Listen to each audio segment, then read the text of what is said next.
Hi, welcome to Dirty Living Podcast. I'm your host, Jason Meese, and today I've got Randall Metcalf and Rocco Lucido. How do I say that? I've only read it, man. I've never actually had to say it. So. I got goofy Italian names, Lucido. Oh, well, I would have never got that. So, but we've got these guys here, and they're with Nimble Equipment, and we're going to hear some background from them, some history on how they got to Nimble, and then just what they're seeing in the industry. So, Randall, tell us a little bit about you. Tell us about your background. How did you end up in the industry? And then we'll switch over to Rocco. Sure. Thanks, Jason. So I kind of fell into the construction world. Not my normal background. My normal background was in technology and high tech and building software for big Fortune 500 companies and doing IT infrastructure and cloud-based technologies. Started seeing the opportunity in construction, in particular in rental and rental equipment. Figured that there was a lot of opportunity that we could help solve a lot of problems, and started putting Nimble together.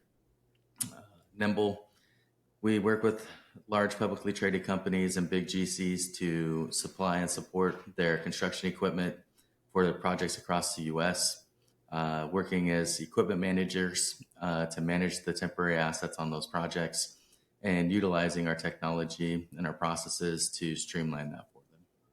Man, that's awesome. So big jump from technology to the construction world, which is probably one of the spaces that is, in my opinion, so far behind in technology. How was that transition for you? And what are some things that just right off the cuff that you see about the construction and construction equipment industry that,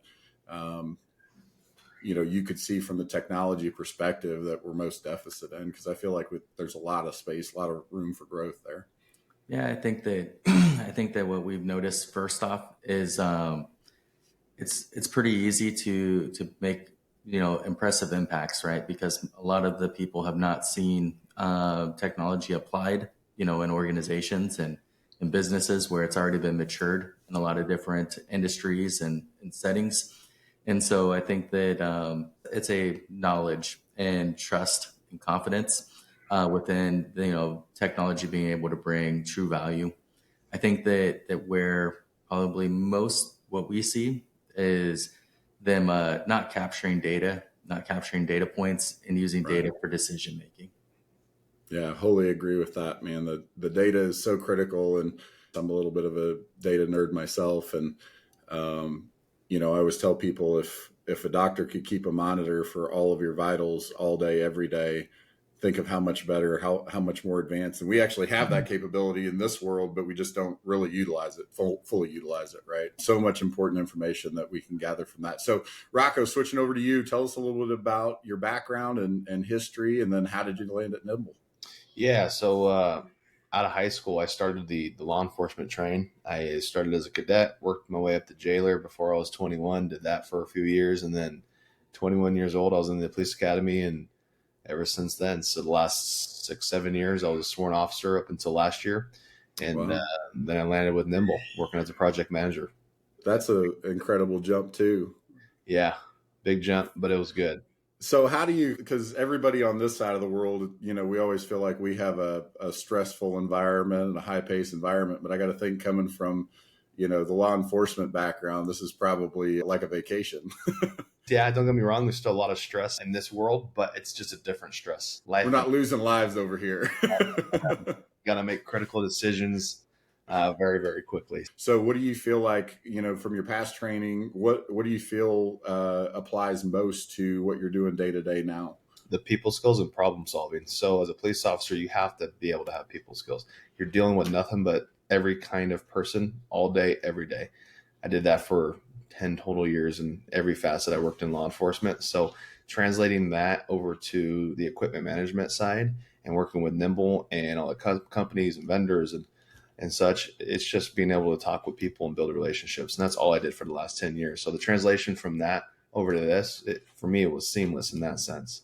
That's and then awesome. the problem solving, like Randall was saying earlier, we solve problems. That's all I did for 10 years was solve people's problems.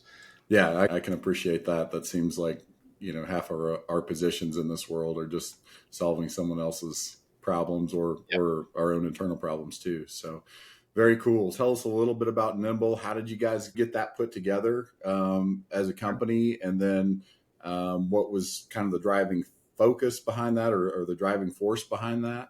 Then we'll talk a little bit about what you guys specifically cater to. Yeah, great.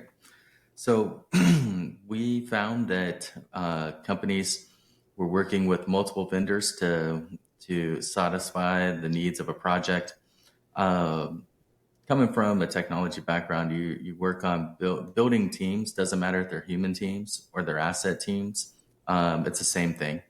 And so we use methodologies and process to build project teams for building high tech, either systems or software or infrastructure to build asset teams for the assets that are going out on these projects. So we recognize that the businesses were very similar in terms of model and that the benefits could be used through the construction industry. We were able to come in and land some large marquee customers, whether they were government, military, private sector customers.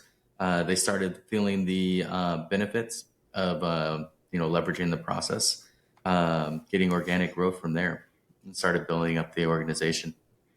So what triggered the construction world for you? Because I do feel like that is something that could apply to probably a lot of industries. This is all I've ever done, so I'm making a little bit of an assumption there, but what specifically drove you to this direction?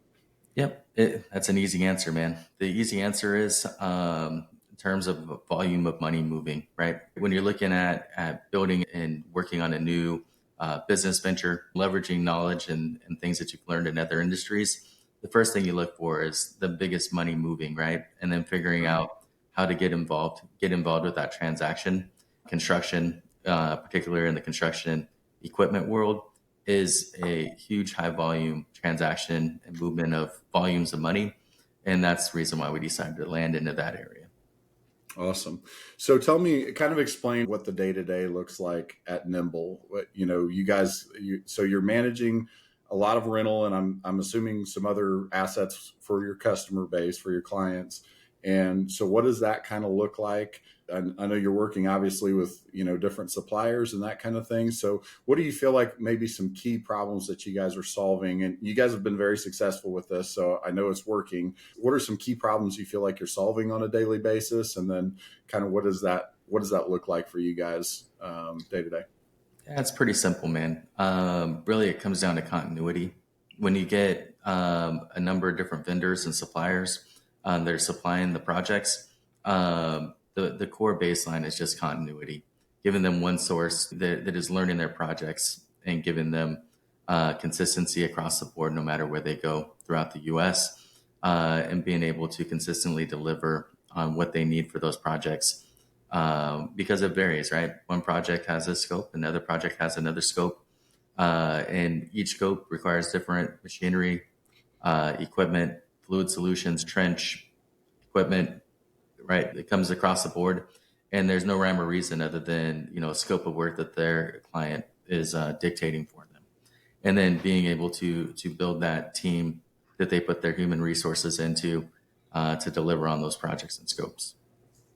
Awesome. I love it. And Rocco, you're kind of the boots on the ground dealing with those like you said, solving problems for people day in and day out, dealing with probably a lot of different personalities day in and day out.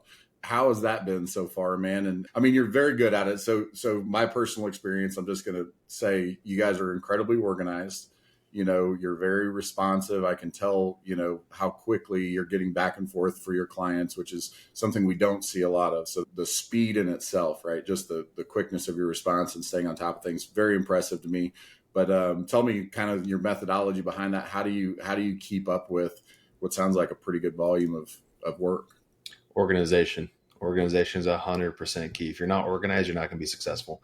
We're doing stuff across the U.S. in different locations, different companies, different people, right? And different guys work their jobs differently, and how they communicate. You have to be able to translate, and use almost like a stoplight methodology where, you have all this info coming in really quick. Stop. Where's it going? Push it out where it's got to go. Sit and wait. I haven't heard back from there yet. Got to get that back. it's a whole lot of moving parts. And the key to just being successful in that is organization. If you're not organized, you're not going to be successful. Jason, so when I hired Rocco, first thing I said to him was, "Hey man, what do you think of stoplights?" And because honestly, what we do is we are traffic management, and we are a stoplight. At the end of the day, we are sitting in the middle of the transaction, and we are a stoplight, and we are directing traffic. I love that. And so, coming from a police background, I have to ask, what did you say when he asked what do you think of stoplights? Or that I could care less about stoplights. Well, no wonder you had to get out of that business. Let me see this, Jason. The answer I was expecting is, man, I hate it when they run them. No. Right. What a terrible reason to have to get out in the rain. It's horrible. I hated getting out in the rain. And it was like, you had to basically talk yourself into a ticket with me. I was looking for something else. You got to talk. You're already not getting a ticket. Yeah. Act just right, and you'll make me want to give you one, probably. Yeah. Trust me, I don't want to write it. Right. I get it. So tell me more, talking more about specific industries. Do you guys have certain sectors that you're finding more success and more need for your support than others? Or, what would you say your niche in the industry, specifically, what are you guys doing or targeting, or where are you finding your most success? What type of customers? Yeah, no, that's also an easy answer, man. So for us, we are a woman-owned small business. My wife owns the company. So we understand and know how to leverage the small business channels and avenues. And we leverage that throughout the U.S. to help open up new opportunities. And I can tell you that, everyone's like, oh, you take the easy way. You go through the small business route to open up opportunities. That just opens doors. You still have to, deliver on a value proposition and deliver results every day to keep those opportunities after those doors are opened. So we found a lot of success working with the military contractors, oil and gas, and other large public utility style customers. And then the general contractors that are supporting those companies as well, and performing a lot of the work. We also find that environmental remediation contractors are probably, I would say, our bread and butter, because those guys are consistently moving. They have a very tight niche focused, and they move with the work. And so we found that, big brick and mortar, they might not find as much value out of us, but companies that are moving consistently, continually with their teams, that's where we found the most value. Excellent. So what's the future of Nimble? What do you guys continue to do what you're doing, I'm assuming, and then do you guys have anything else you're looking forward to? Anything that you're seeing in the industry that you're excited about? What does the future look like? Yep. So what we're finding is the companies are moving a lot more to technology. They're moving a lot more data driven. They're moving a lot more technology tools to deliver their projects. And we've been following suit with that, with being able to support them, whether it is 3D grade control and having machines fully set up with that, and working on. It's one thing to want to do that with your job, and it's another to have operators that are capable of running those machines. But how do you get that set up on your job? How do you procure that? How do you get that physically on your job? And we do that for our customers. We do a lot of drone work for LiDAR and surveying and things for our customers. Okay. We also are taking a huge step into safety with utilizing AI technologies and cameras on the machines with cloud-based technologies that are setting KPIs and baselines, tracking that, capturing all the near misses, all the infractions, all the actual issues that come up. We're recording those, putting them into systems where people can manage and track them. We're working on, being in California, we're working on carbon and sustainability. And we have software projects going on right now to try to help companies start creating baselines in their journey through how to manage carbon sustainability and compliance.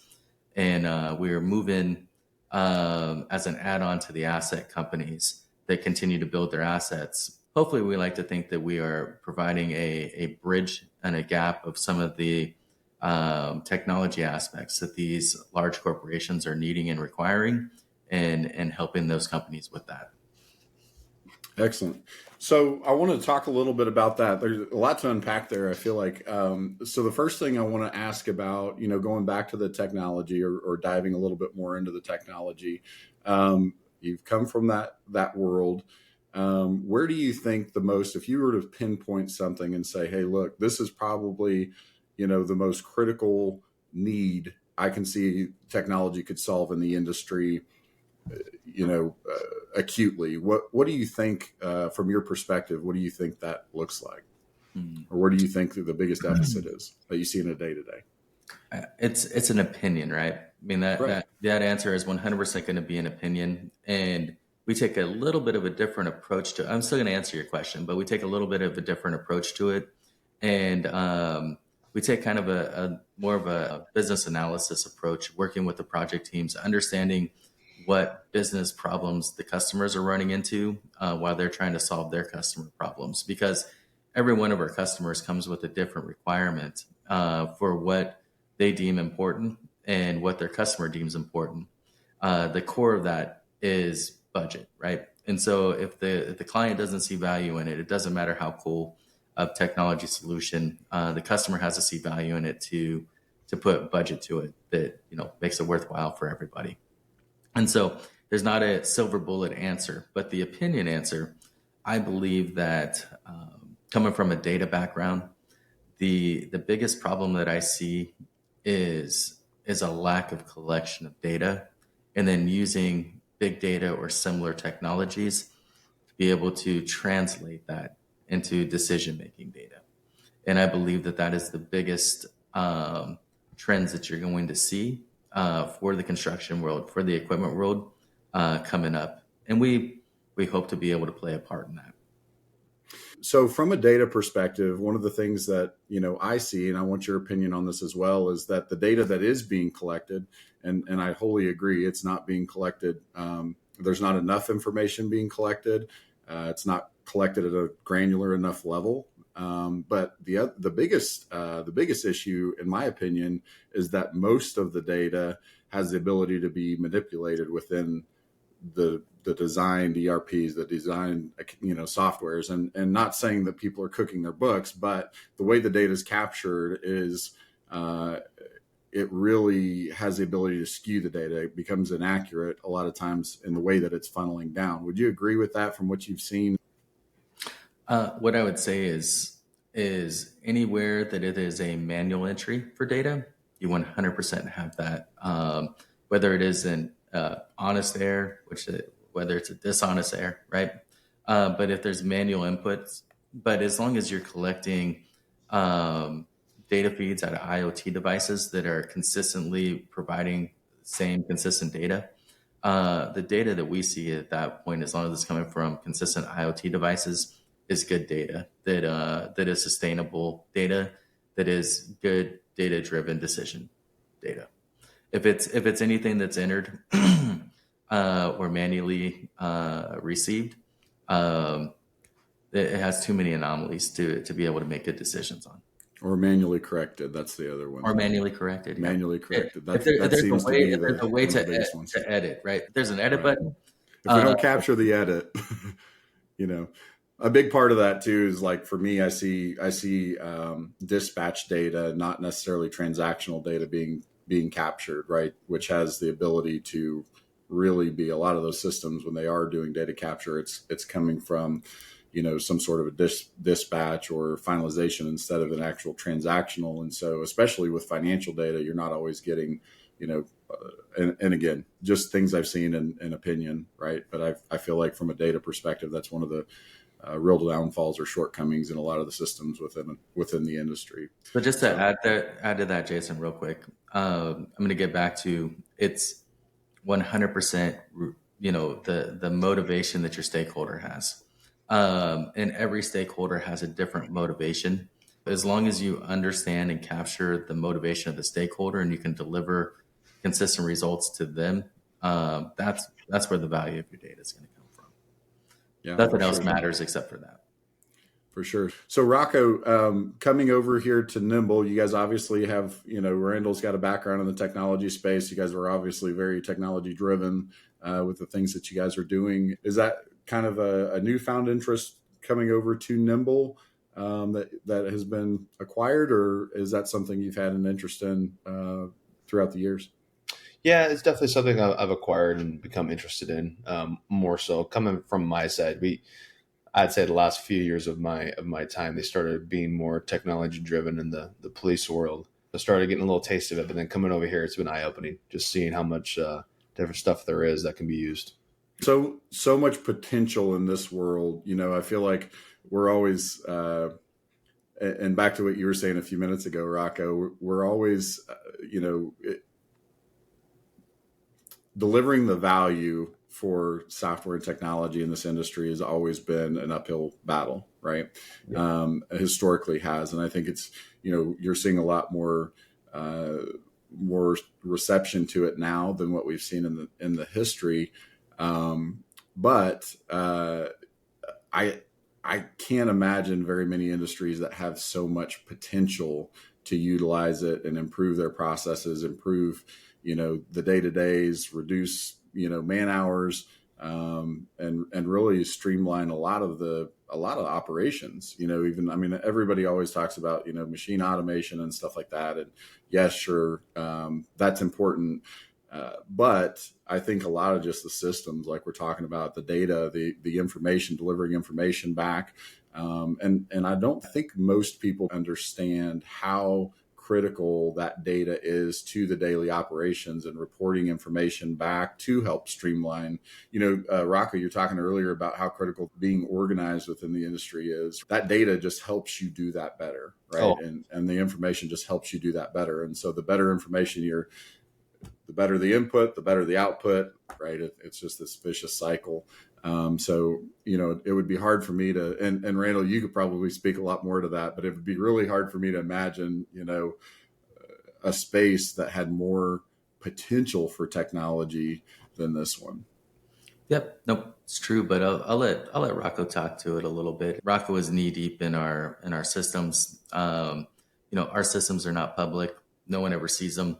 They're internal systems and proprietary, systems and data that we use to make our magic happen, right? But Rocco lives in those systems while he's working and managing, customers and providing them a different experience than they might get today with others. Rocco's great with people. That's why we brought him in. And then having systems that nobody else in the industry is using definitely helps us differentiate yourself to the customers. So Rocco, what does that look like for you?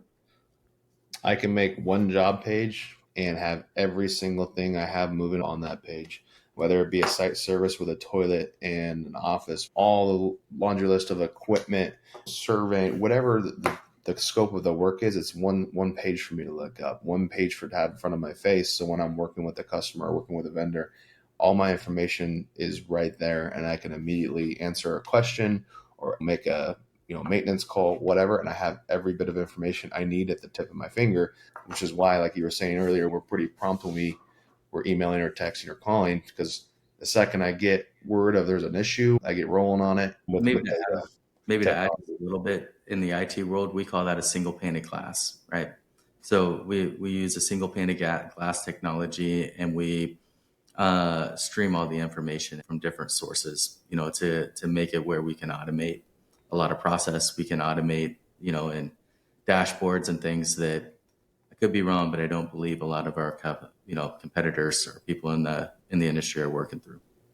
Yeah, I love that. I see that as the future. I think we'll see a lot more systems going to that, in the future, because I feel like it expands your capacity so much, right? And allows you to be so organized with real-time information happening right in front of your face. Whereas, I see a lot of rental offices and even, construction management offices where we've got 5 or 6 different screens, trying to keep up with all this information. And some of it might have a pop-up notification or something like that. But, you're keeping track of 4 or 5 different, I see these war rooms, right? And I'm sure you guys have been in a lot of these offices, but a lot of the, a lot of the larger players, you go to their equipment management offices and there's these massive war rooms where they're trying to manage exactly what you're talking about. Is you're trying to manage all of this information, but they're doing it on not one. Yeah. What did you say? One pane of glass. It's 6 of them. Right? I feel like that's where our value comes into play, and that it's where we work well with these companies, because they have war rooms where it can get confusing and overwhelming, where they text or email me or call me, and then they want a certain certain information, or this called off or that called off. They don't got to go scramble on who that is to call it off with. I'm that one point of contact. I'm the one person to reach out to and make sure everything is going smooth for that entire job, for equipment, site services, etc. I love it, man. That's really awesome. Actually, Jason, I got something to add before we start. The next piece that would be good is, sharing a little bit of our secret sauce of what makes us special. I think that maybe more impressively is not just having that, in the industry, but we are a small business. We are, DBE. We are, several other things that end in E, right? That meet those contractual objectives. And I would say that our competitors in the small business space are probably still using QuickBooks, right? To try to keep up and manage real at scale work for enterprise companies. And so, what we find is, those folks do become, some of our competitors in the small business space and the set aside contracts. And it is a huge differentiator in our ability to do work at scale with mature processes and using systems that might even be better than those large corporations and companies are using, where they're used to working with other small businesses and DBs and others in those projects that are trying to keep up with using a tool like a QuickBooks or something like that. And that's probably one of our major differentiators when you start looking at, our intake space of the small business. Yeah, what a huge advantage. Huge advantage. That's awesome. So you said earlier the environmental space has been a really good space for you guys. You feel like that's been a big hit for you. What are you guys seeing in that industry right now? Environmental, man, right now. I think the EPA just, deemed PFAS, right, is a major thing that they want to go ahead and spend money on to clean up. We're seeing a lot of the big guys starting to go after a lot of the PFAS remediation work that is starting to drive more revenue and opportunity for these general contractors. And for us, we're coming in and supplying the equipment that is happening for that, because a lot of these are federally funded. There are requirements for small business, and we understand the work. We understand what machinery and equipment is needed, and being able to orchestrate not only the equipment, but the fluid solutions and the frac tanks and the filtration and pumps and everything that comes along with that, and being a one-stop shop for those guys where they bring their manpower, resources, and knowledge for delivering the project, and our ability to come in and give them all of the tangible asset tools that they need to be successful. We're finding a really good marriage there. I'm glad to hear that. And so you said oil and gas has also been pretty good for you guys. That is a space that's, slowed off, but it certainly hasn't disappeared, right? I think there's I feel like a lot of people are under the impression that that's all but gone for, a while. And it really has stayed fairly busy. It just isn't, it's not what we would call a boom probably. So are you guys still doing quite a bit in that space? I would say not so much. What's probably a fair assumption that's really pushing right now is we follow a lot of industry trends and do what good business owners do, follow the money. And right now we know that mine reclamation is big. There's a lot of changes in that world, and there's a lot of mine reclamation going on. So we're chasing down the mine reclamation work. We're also with a lot of our DBE and other small business certifications, all that infrastructure bill money, where you're seeing a lot of money going into airports, rail, highway infrastructure work. We just been trying to capitalize as much as we can on that, because if you look at it, industry as a whole, right now, that industry, that the fund, that grant that came out, the trillions of dollars for infrastructure, is really what's keeping the industry afloat and alive right at the moment. And we've been able to get our fair share of that work as well. That's excellent. Well, guys, we're kind of getting to time, but I want to give you guys an opportunity. If there's anything else you guys want to share, anything you're specifically excited about coming up or that's going on with the company, feel free to pop that out there, and then we'll close. Honestly, man, you kind of helped us cover a lot of ground. As a small business, we're always looking for ways to reach out. Nobody knows who we are. Every opportunity we get to publicize that, we appreciate it, and appreciate the opportunity to be a part of your show here, man. Well, I think that it's really important because you guys are filling a very specific need in the industry, and it's one that you and I have talked about. I mean, I've seen it from a different perspective, but I see the need, on a regular basis. So while we're on that, give me for anybody that might be out there watching, what would you say? Hey, if you're fighting these problems, or you're up against this type of a situation, Nimble's a solution for you. What does that customer look like? Yep. So our primary customer is typically the traveling general contractors that have large projects that require multiple vendors to be able to supply the equipment. Our tagline is hunt, deliver, manage, so you don't have to. And that's what we do. Equipment, you have trench, you have vehicles, you have fluid solutions, you have all these different aspects and elements of your job. We supply and provide a single source of procurement. Your procurement team comes in, awards us a purchase order, and we handle it from there. And we completely take a managed service approach to delivering all the tangible assets that you need in a single procurement. And that's, if companies, see value to that, we 100% can come in and solve some problems. Excellent. And we'll put a link in with this to be able to reach out to you guys and contact. Yeah. That way, if somebody sees it and they're like, man, that really speaks to us, we'd like to have a conversation, we'll be able to make that connection. Well, guys, thanks so much again for being on. I appreciate it so much. Thanks for taking the time and just explaining. It's nice to hear from you guys on your background and kind of your story. And then obviously, about Nimble, it sounds like you guys have a lot of really exciting things going on. Excellent. So, yeah, thanks. Have a good one. Appreciate it. Thank you.